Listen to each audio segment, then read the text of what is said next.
so here we're gonna look at 3 times 0.04.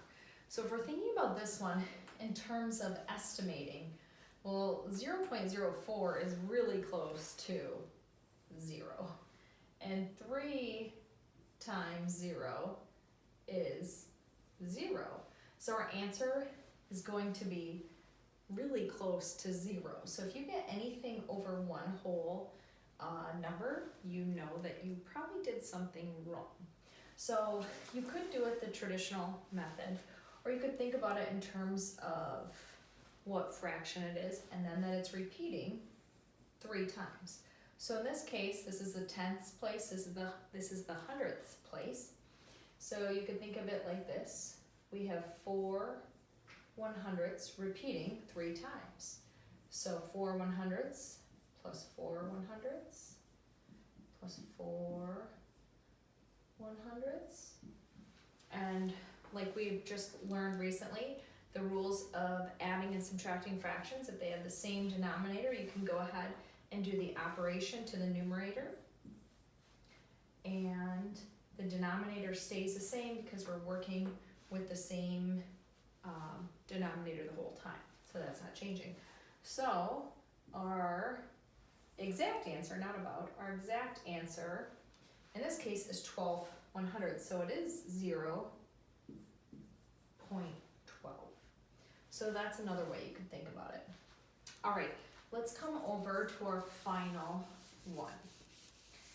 And I want you to think about, go ahead and pause the video, and using the 2 methods that I've shown you already, so either the method of estimation to get your answer, or knowing that where your decimal is and how many place value spots you have that are to the right.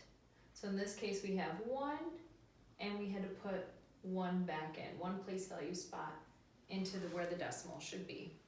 So there's 2 methods, so estimation and knowing where the decimal falls with your numbers, how many you have.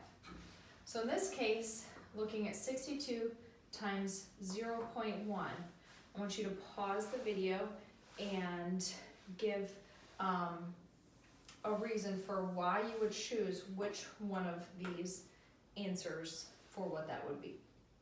Go check in with a friend, see what they had to say about it. All right, so hopefully you went and checked in with a friend, and we have 62.0.1. Well, in knowing this, I know that 62 times 0 would be about 0.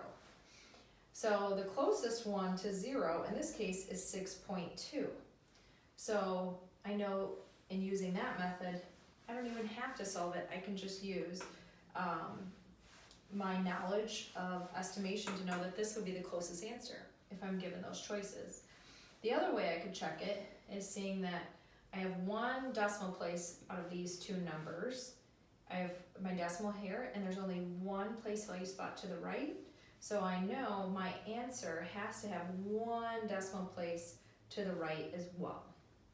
So that also, without even having to do any work, I can just use my reasoning skills to be able to know that this has to be the correct answer.